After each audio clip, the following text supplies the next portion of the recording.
Flow Zone Cast. Bueno, pues el tema ya tú sabes, el sentido de la vida. Antes que nada, gracias por invitarme y me gusta mucho el trabajo que haces. Muchas gracias.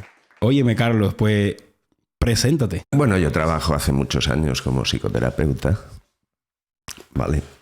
Y bueno, también hice en un principio coach y en estos momentos estoy casi jubilado prácticamente, ¿vale? Trabajo muy poquito y con algunos pacientes seleccionados.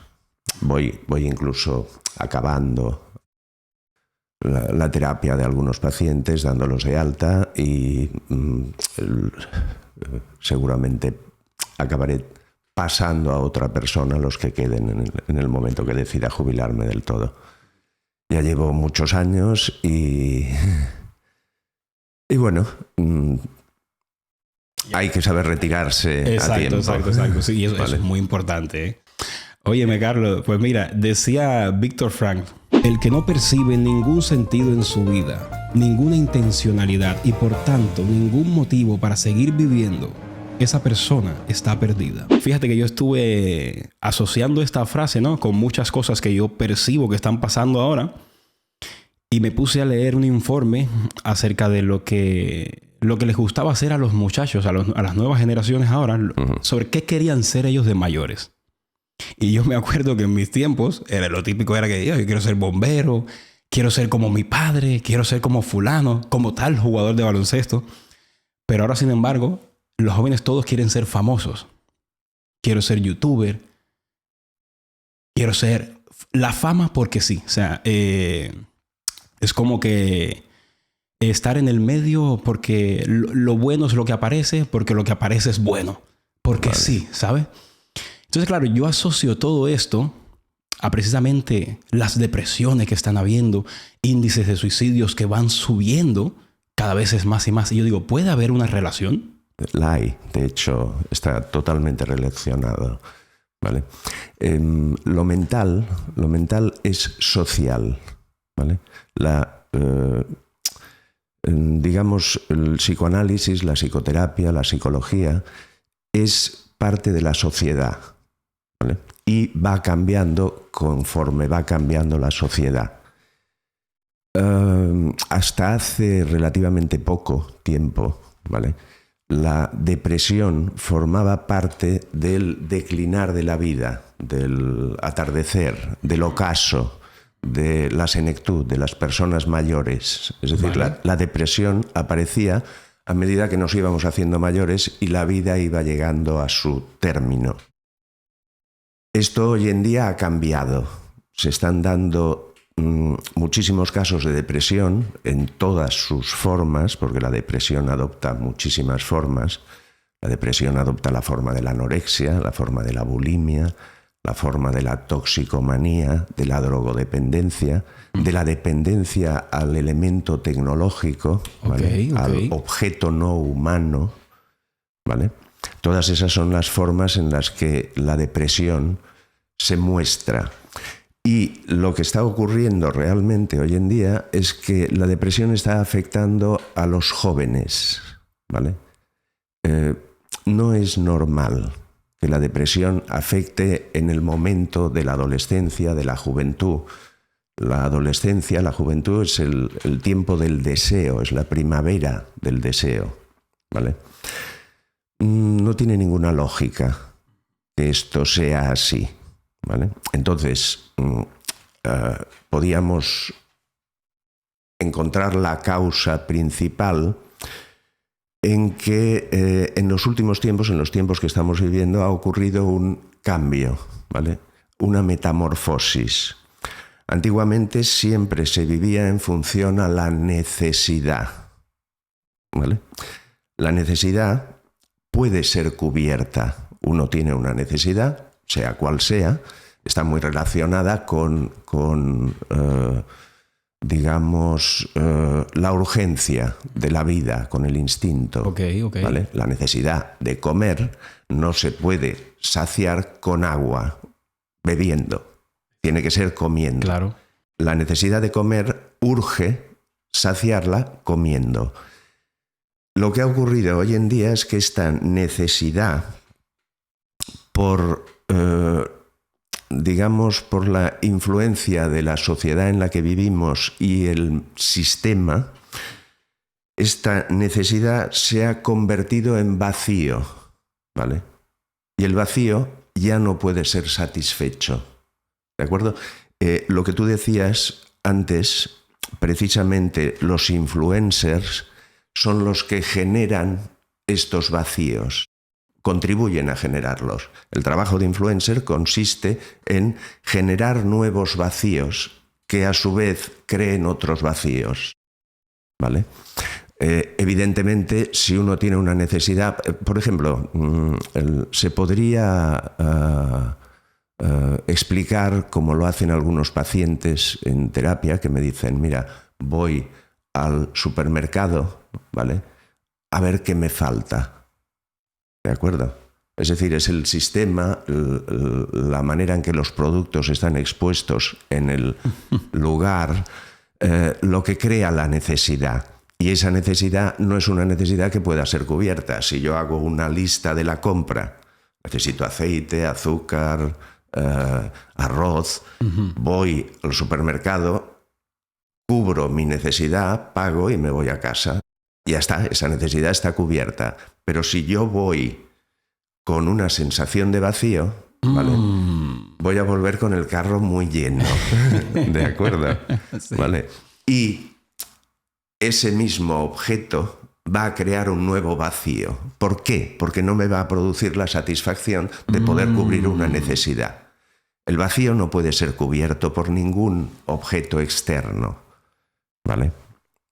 Llamamos objeto, si el individuo es el sujeto, existe el objeto como el otro, o el objeto inhumano, el material, ¿de acuerdo? O sea, por eso hablamos muchas sí. veces en psicoterapia o en psicología de relaciones objetales, ¿vale? Por ejemplo, el bebé se relaciona con el objeto madre. La madre es un objeto. O sea que esta necesidad de consumo es un invento, básicamente, porque no tiene nada que ver con cómo... Tiene mucho que ver con esa sociedad de consumo, sí, que tú dices. Exacto. Lo que pasa es que la sociedad de consumo, llegado a un límite, ¿vale?, es decir, producir objetos que cubran nuestras necesidades de consumo, tendría una cierta lógica, ¿vale? Lo que pasa es que ahora la sociedad lo que genera no es necesidad de un objeto determinado, es una sensación de vacío que ningún objeto puede llenar, ¿vale? Y lo que se hace es generar constantemente esa sensación de vacío. Los influencers, como hemos dicho antes, contribuyen mucho a eso. Puede ser también, ¿vale?, porque, es decir, ellos están mostrando un tipo de vida que realmente es prácticamente inalcanzable para la gran mayoría de las personas. Porque claro, la mayoría de influencers están todo el rato mostrando todo lo que tienen, los coches, casas carísimas, un estilo de vida, sí, que por otra parte, o sea, no creo yo que sea real, porque yo no creo que nadie esté todo el 100% de su vida feliz. Yo creo que también hay momentos buenos y momentos malos, como en toda vida. Lo que pasa es que ellos se encargan de mostrar todo lo bueno. Entonces vienen las nuevas generaciones. Bueno, no solo las nuevas generaciones. Casi todo el mundo compra este discurso de esa vida plena, etc. Y es una mentira. Porque solo un 1%, o ponle un 2% de las personas que se dedican a esto pueden alcanzar esa plenitud. Bueno, no creo que sea una plenitud, pero por así llamarle. Ya, fíjate cómo... tenemos la sensación de que eso es la plenitud. Exacto. Precisamente eso lo que genera es la sensación de vacío. El nunca poder sentirse lleno, sí, ni pleno, ¿vale? Si yo pongo mi deseo en lo que no tengo, siempre generaré un nuevo vacío. Exacto. Siempre, ¿vale? Exacto. Fíjate, es deseo de lo que no tengo. Por lo tanto, cuando lo tenga, ya dejará de ser un deseo, ¿vale? Y generará un nuevo deseo de lo que no tengo. Exacto. San Agustín decía que la felicidad consiste precisamente en deseo de lo que tengo, no de lo que no tengo. ¿vale? ¿De acuerdo? El deseo de lo que no tengo acaba generando la ausencia total de deseo, ¿vale? ¿Por qué? Porque uno acaba agotado de no poder cubrir nunca su necesidad. Exacto, ¿vale? exacto. El deseo surge de la necesidad, ¿vale? Es falta, ¿de acuerdo? Pero no se queda solo ahí. La vida animal sí que se queda en la necesidad, ¿vale? El instinto empuja a cubrir esa necesidad. En cambio, en la vida humana, el hecho de tener un neocórtex, ¿vale?, lo complica todo, ¿vale?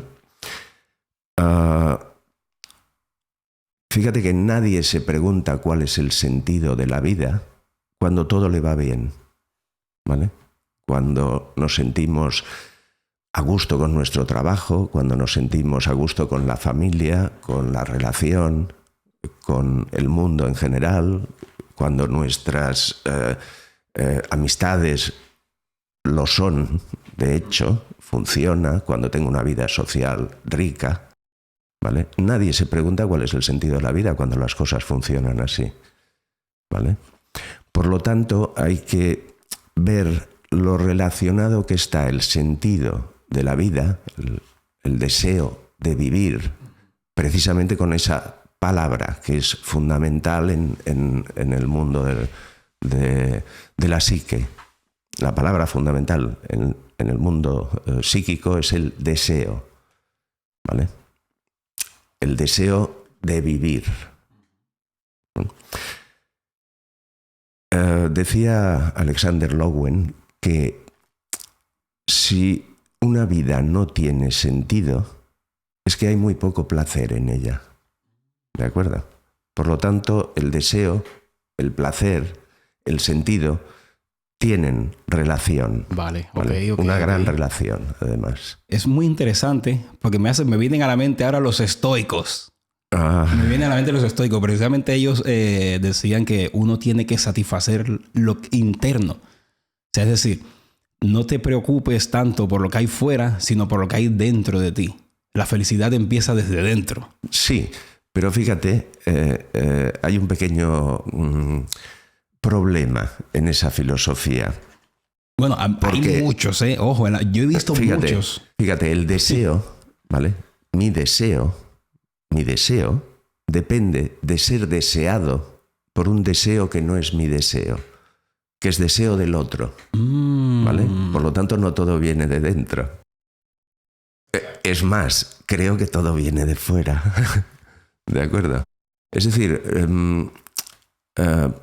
por decirlo de alguna manera, Qué interesante, necesitamos al otro, ¿vale?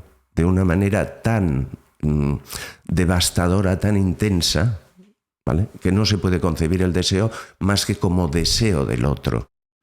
¿De acuerdo? Se han hecho pequeños experimentos para poder ilustrar esto que estoy diciendo. Fíjate, se mete a un grupo de niños todos de la misma edad y se les da a todos el mismo juego, ¿vale? Se los mete en una habitación y al cabo de un rato, ¿vale?, todos dejan su juego, que es el mismo que tienen los demás, y desean el que tiene el otro, ¿vale? No deseo mi juego, que es el mismo que tiene el otro, sino que deseo el otro, ¿vale? Por lo tanto, mi deseo es deseo del otro, ¿vale? Es deseo de lo que desea el otro, ¿vale? Y si yo soy esa fuente de deseo, ¿vale?, mejor que mejor, ¿vale? Las cosas funcionan de maravilla, ¿vale? Por lo tanto, el deseo siempre es deseo del otro, ¿vale? Deseo ser deseado por un deseo que no es mi deseo, ¿vale? Necesito sentirme deseado por el otro. Todo esto viene evidentemente de la infancia, como prácticamente todo, ¿vale? Y en el tema de la infancia, la referencia siempre es Donald Winnicott, ¿vale? ¿De acuerdo? Fíjate, cuando venimos a este mundo, ¿vale?, lo primero que necesitamos, ¿vale?, es un mundo coherente y un yo y un mundo coherente. Son palabras de Winnicott. ¿vale? Esa coherencia solo me la pueden dar los progenitores o los padres, porque también aquí habría que hacer una distinción. Progenitor, ¿vale?, es quien me engendra. Padre es quien me educa, ¿vale? Correcto. ¿De acuerdo? Hay que hacer esa salvedad. Fíjate, la primera necesidad, decía Winnicott, es que la criatura sea vista, ¿vale? Hemos de poder reflejarnos en el rostro que tenemos delante, en la mirada del otro, ¿vale? Es la mirada del otro la que me hace existir a mí, ¿vale? Dicho de otra manera, la mirada de la madre nutre la psique del niño, del bebé, ¿vale? No solo necesitamos alimentar el cuerpo, ¿vale? Eso sería quedarse en la necesidad animal, ¿vale? El neocórtex hace que se complique un poquito. Y la vida humana no solo se alimenta de alimento corporal, se alimenta también de sentido, ¿vale? Se nutre de sentido. Y esa nutrición tiene que ver con la mirada, fundamentalmente de la figura materna, ¿vale? Cuando la madre está dando de comer al hijo, amamantándolo, no solo está nutriendo su cuerpo físico, ¿vale?, sino que está alimentando también su espíritu, su mente, su psique, ¿vale? Hay un psicoanalista italiano que se llama Recalcati, que es lacaniano, que describe muy bien todo eso, ¿vale? Recalcati dice que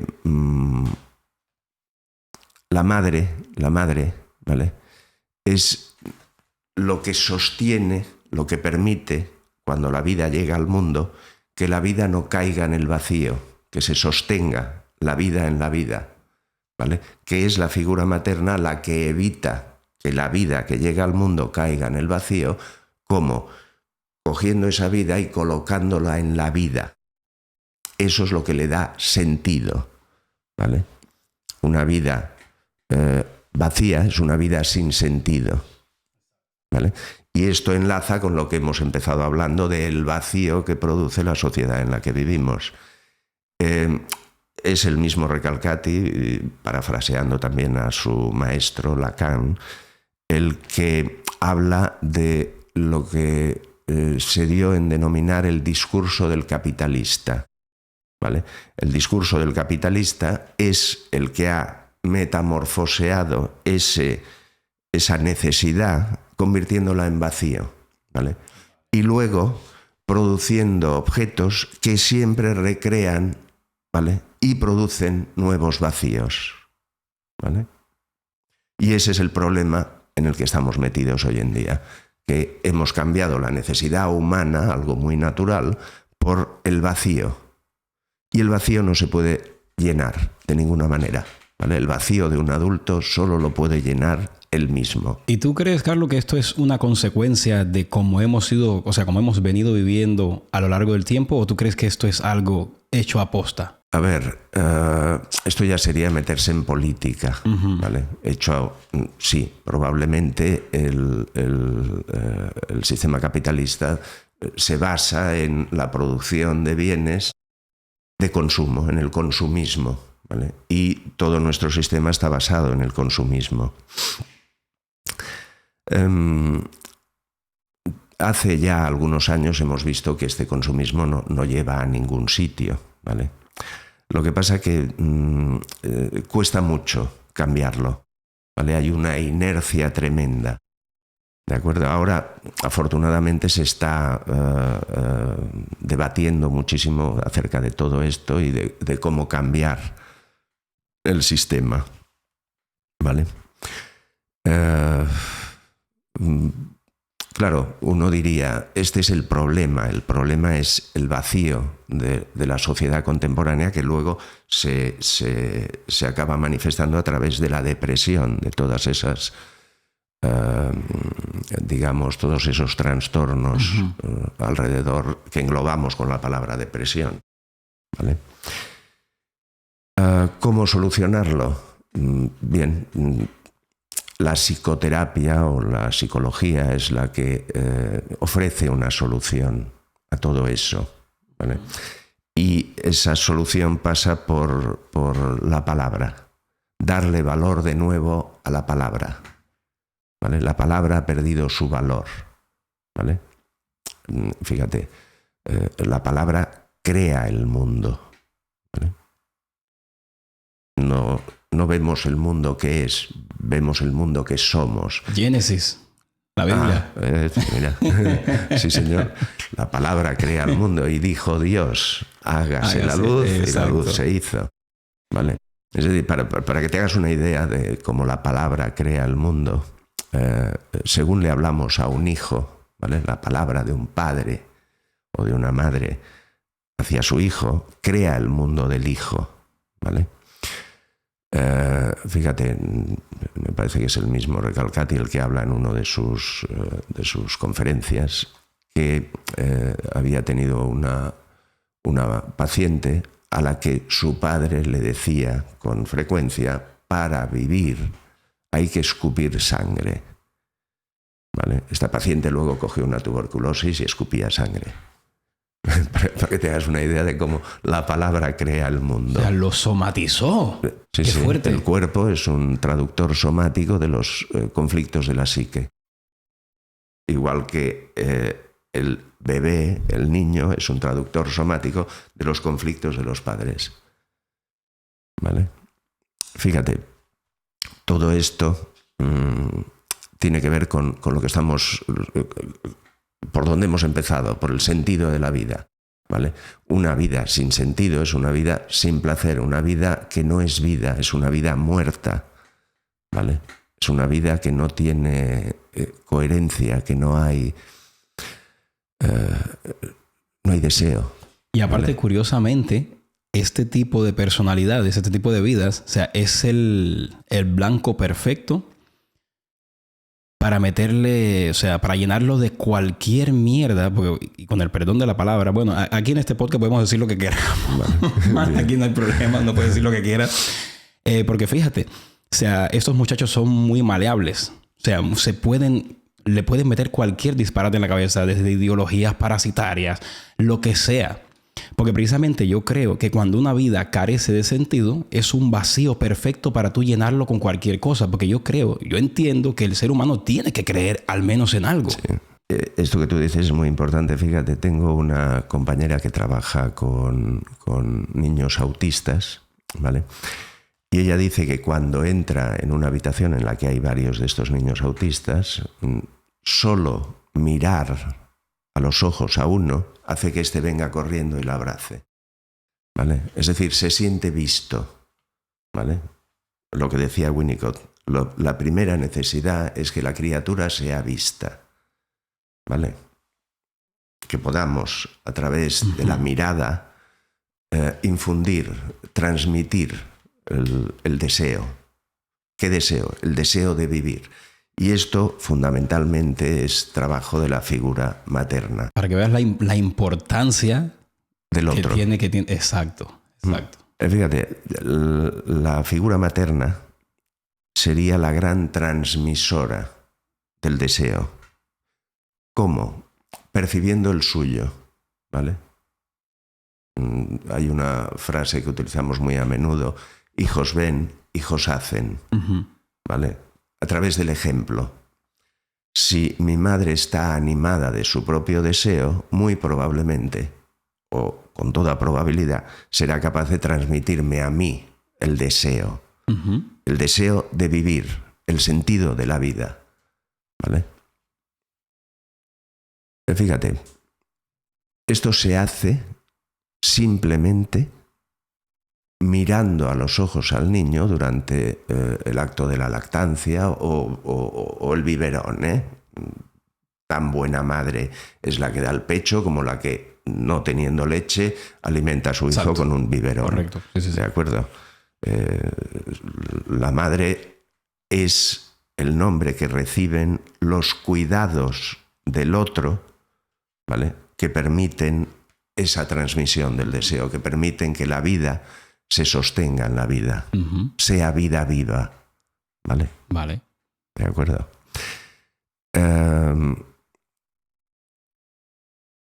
Mirando al niño durante el acto de la lactancia, la madre transmite ese deseo de vivir.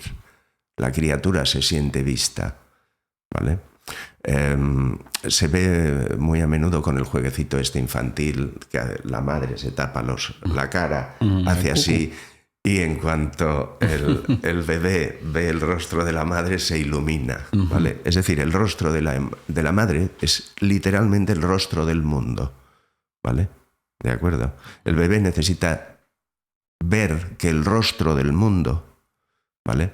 Que el rostro de la madre lo miran a él con amor, con ese cariño, con esa intensidad, ¿vale? ¿De acuerdo? Necesitamos eso, ¿vale? Si mi madre me puede mirar así, ¿vale? Con ese amor, con esa fuerza, el mundo me mira a mí así y yo me veo así, ¿vale? Me veo y me siento, ¿de acuerdo?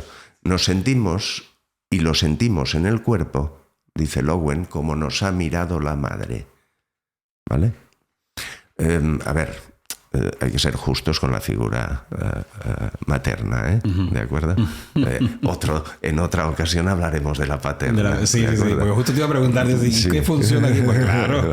Bueno, a ver, así a grosso modo, ¿vale? Si la madre es la gran transmisora del deseo, ¿vale? Si la madre es la que transmite el deseo de vivir, ¿vale? ¿En qué se convertiría ese deseo si se lleva al límite de hacer lo que quiero cuando me da la gana? ¿Vale? Ese deseo se convertiría en caos, en un deseo caótico, en un deseo mortífero, en un deseo perverso. Por lo tanto, aquí es donde aparece la figura paterna, ¿vale? La figura paterna no quiere decir la figura paterna en una pareja homosexual femenina puede ser perfectamente una mujer, ¿vale? ¿De acuerdo? Padre, madre no son anatomía, no son una diferencia anatómica. Por eso te digo que lo mental es social. Antiguamente sí tenían esa diferencia anatómica, hoy en día no. Hoy en día hay parejas homosexuales, femeninas o masculinas, y en ambas parejas hay la figura paterna y la figura materna, ¿vale? No está unido a la biología, ¿vale? La biología nos hace progenitores, ¿vale?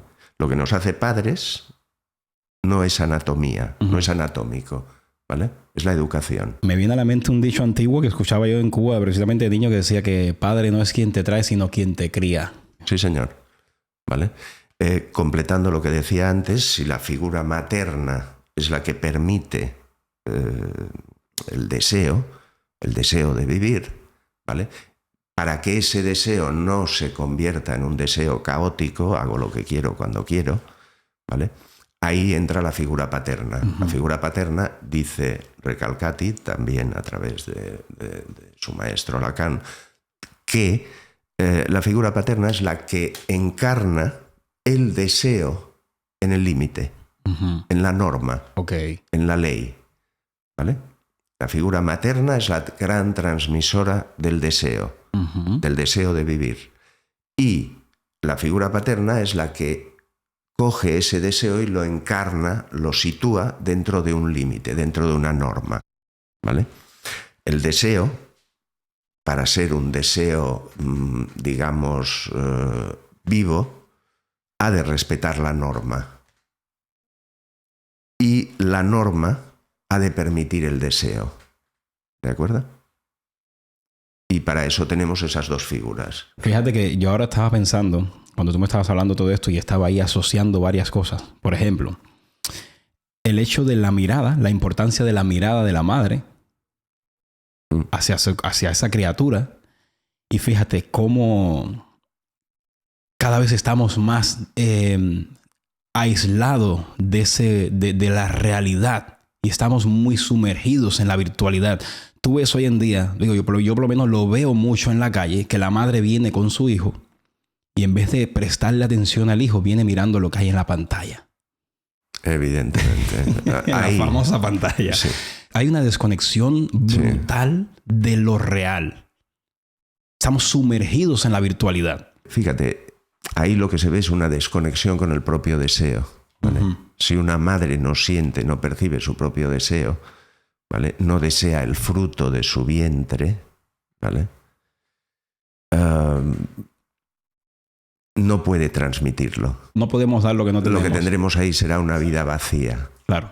¿Vale? Esa persona luego va a tener que hacer todo un trabajo para poder resolver su trauma, por decirlo de alguna manera, su dificultad para encontrarle sentido a la vida, ¿vale? Para que su vida tenga sentido, para que su vida sea una vida viva, ¿vale?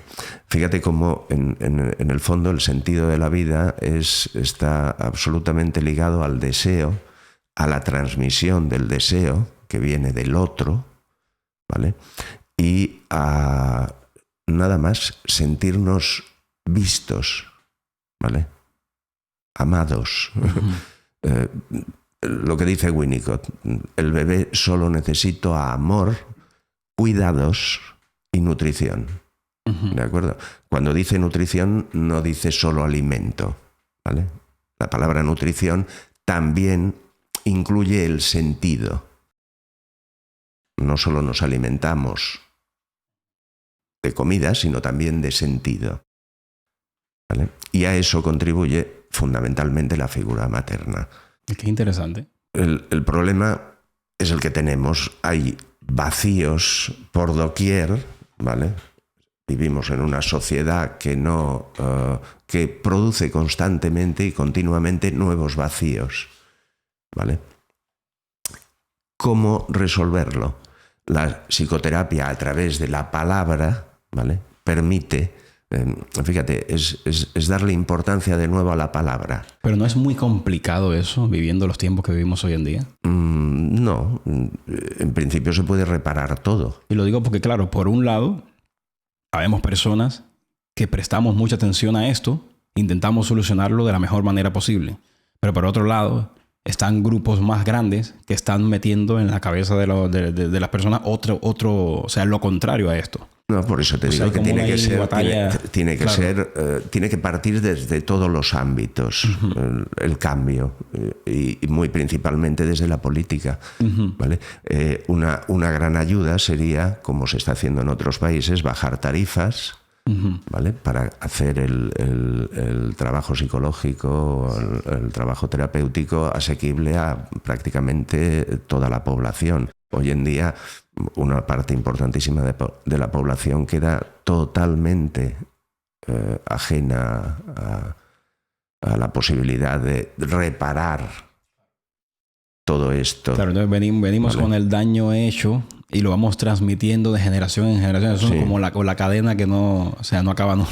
Fíjate, también hay otro detalle que también lo apunta Recalcati en muchos de sus conferencias, que la psicología que hay hoy en día, ¿vale? Es una psicología autoritaria, ¿vale?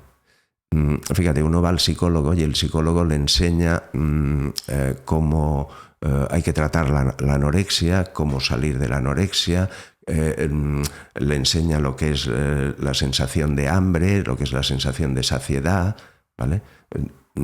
Me van dando instrucciones. Eso no es el trabajo psicoanalítico o el trabajo psicológico. El trabajo psicológico se basa principalmente en la palabra y en la escucha de esa palabra. Porque claro, si la palabra no es escuchada, ¿vale? Hay que darle valor a la palabra. La importancia de, claro, sí. Un gran valor a la escucha. El psicólogo, el psicoterapeuta, ¿vale? Ha de ser como antiguamente los curas, como un sacerdote, alguien que escuche, ¿vale? Eso sí, hay una pequeña diferencia, que el psicoterapeuta no juzga, ¿vale? No me va a imponer una penitencia, ¿vale? ¿De acuerdo? Es una escucha absolutamente desprovista de juicio, de valoración, de aceptación. No, es una escucha totalmente abierta, ¿vale? Que no exige nada, ¿vale? Que no fuerza al otro a cambiar, que le permite que lo haga o no, pero no lo empuja, no lo fuerza. Bien complicado. Sí, sí. Pero bueno, sería la manera de poder resolver todo este malestar de hoy en día, ¿vale? O sea que básicamente, claro, hay que solucionar el problema de uno para poder solucionar el de los otros, porque tú no puedes, yo no puedo claro, ofrecer lo que no tengo. Pero sí, es interesante el rol que juegan los padres en esto. Fundamental. Es fundamental, claro. O sea que entonces, directamente, es una consecuencia de los padres. O sea, perder ese rol de educar. Yo no diría que es, digamos, no culpabilizaría a los padres, ¿de acuerdo? Simplemente tendría en cuenta que una paternidad más responsable, nada más, ¿de acuerdo? Que hoy en día muchas veces se tienen hijos. Había una revista satírica en este país que se llamaba La Codorniz, que era muy divertida, ¿vale? Que un día sacó una especie de anuncio a doble página en el que decía: tiene usted problemas en su trabajo, tiene problemas sociales, tiene problemas de pareja, tiene problemas de cualquier tipo, ponga un hijo en su vida y deposite ahí todo ese malestar. ¿Vale? ¿De acuerdo? Expresa muy bien, ¿vale? Sin llegar a ese extremo. No haría responsables a los padres, ¿de acuerdo? O, en todo caso, los haría responsables durante una temporada. A partir de un punto determinado, la responsabilidad se revierte. ¿De acuerdo? O sea, yo puedo echarle la culpa de no sentir mi propio deseo, de no saber lo que quiero en la vida a mi figura paterna o mi figura materna durante una temporada, pero a partir de un momento determinado, esa responsabilidad retorna a mí. ¿De acuerdo? Ahora soy yo el responsable de mi vida. Sí, tiene que haber una intención por parte de la persona de poner solución a sus problemas, ¿no? Evidentemente. Por supuesto. Lo que pasa es que, claro, es eso sí nos lo facilitaría mucho, ¿eh? Sí. Que se pudiera ejercer una paternidad responsable. Exacto. Pero ni el mundo ni la sociedad en la que vivimos lo permite con facilidad. Es que ahí quería llegar, es que es bien complicado. Sí, pero fíjate, hay personas que lo hacen, ¿de acuerdo? Y sin ningún conocimiento, ¿vale? Yo huiría un poco, redundando en lo que he dicho antes, ¿vale? No hay que decirle a una madre cómo se hace, ni cómo se es una buena madre, ¿vale? Simplemente ha de tener un entorno que permita desarrollar lo que de manera espontánea surge cuando uno tiene a una criatura entre sus brazos, ¿vale? Es nada más limpiar un poquito el entorno para poder ejercer, ¿vale? Lo hacen muchas veces personas en lugares, fíjate, por ejemplo, para poner un ejemplo, en África no existe la anorexia. muchos de estos trastornos son típicos de sociedad desarrollada. Claro. ¿Vale? Sí. En África no haría mucha falta decirle a las madres cómo tienen que educar a sus hijos. Lo hacen muy bien. Te digo una cosa. Yo en mi infancia jamás escuché a nadie con depresión hablar de depresión. Yo no lo escuché. Bien. Claro, tampoco vamos a decir ahora que lo que se vive en Cuba está bien, porque hay mucha hambre, hay mucha necesidad, pero también las cosas hay que decirlas como son. O sea, jamás en la vida escuché hablar de nadie con depresión. Bien. Jamás. O sea, la gente tiene sus problemas, pero bueno, dentro de lo que cabe, siguen su vida e intentan solucionarlo como pueden, y sobre todo tienen ese sentido de la responsabilidad. Muy pocos, veo que la gente, sea como sea, se esfuerza por sacar adelante a su familia, por educar a sus hijos. Y esto, al fin y al cabo, también le da un sentido a la vida. Yo cuando soy padre, el sentido de la vida yo entiendo que puede cambiar muchas veces. No es algo fijo, un sentido que no, sino que puede... vamos creciendo. Efectivamente, ¿vale? Efectivamente. Vamos aprendiendo y pueden ir cambiando muchas cosas. Y la vida es cambio. ¿Vale? Exacto. Constante. Si hay algo constante es el cambio. Sí. En cambio, la idea que tenemos es que la gente no cambia. ¿Vale? Alguna persona no cambiará, pero la vida es cambio permanente. ¿Vale? Todo está cambiando continuamente. Como estamos viendo todavía.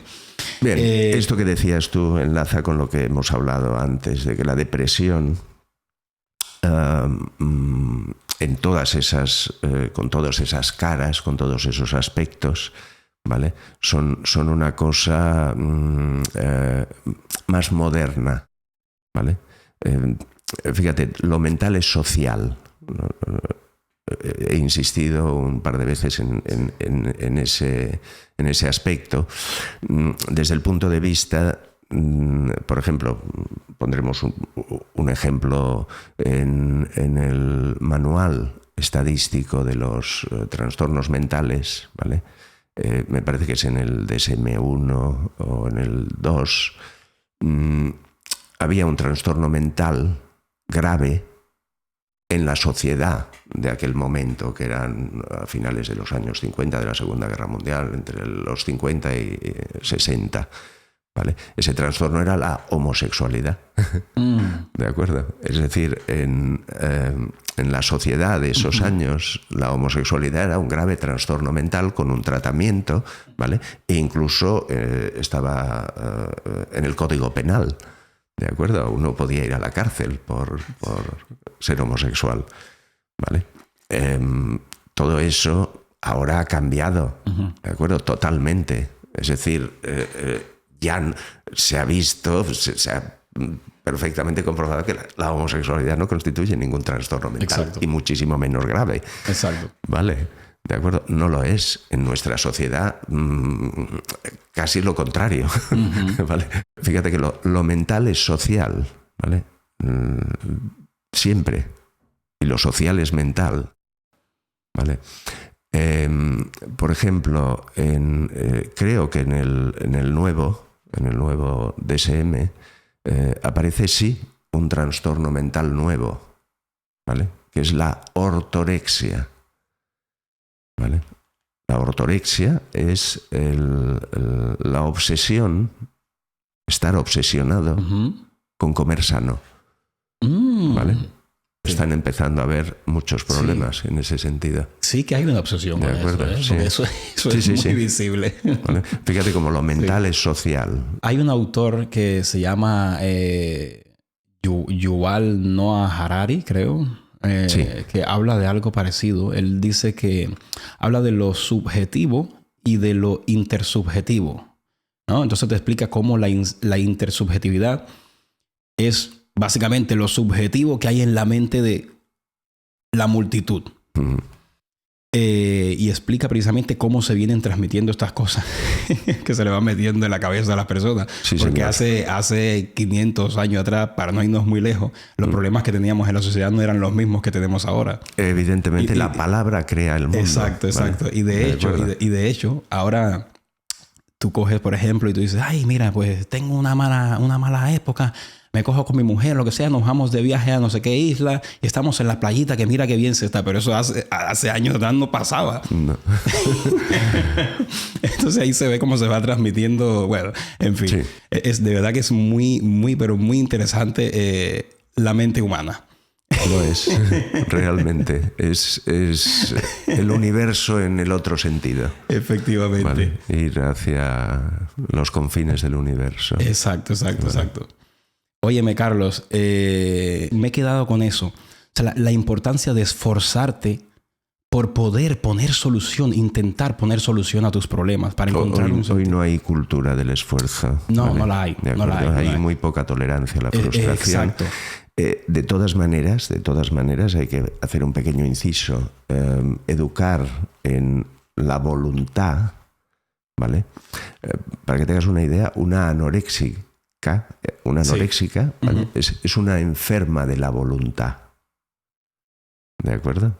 Fíjate qué voluntad férrea tiene una anoréxica, que es capaz de vivir a base de caldo y té durante años. ¿De acuerdo? Fíjate, eso es voluntad. ¿Vale? La cultura de la voluntad no es... evidentemente la voluntad tiene un valor de supervivencia, ¿vale? Es decir, cuando estamos en un momento difícil, a través de la voluntad podemos darnos un empuje adicional y salir de esa situación, ¿vale? Pero yo no puedo, no debemos basarlo todo en la voluntad, en la voluntad de vivir. Vale, entiendo. Fíjate, la voluntad es todo lo contrario y el deber son todo lo contrario del amor y el placer. ¿De acuerdo? Yo empezaría un poquito a basar, digamos,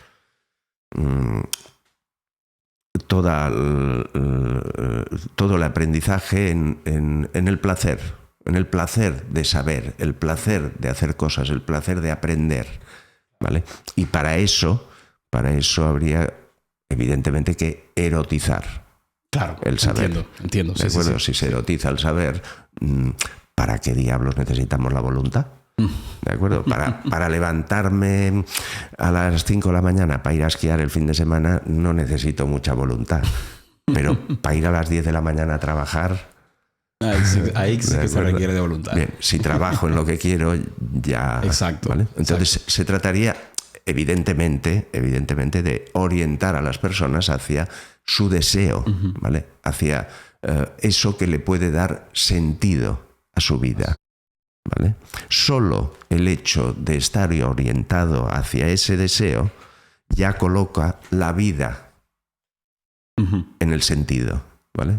La vida yendo hacia el deseo propio tiene sentido, ¿de acuerdo? Por eso hay tanta relación entre el sentido de la vida, el deseo y el placer.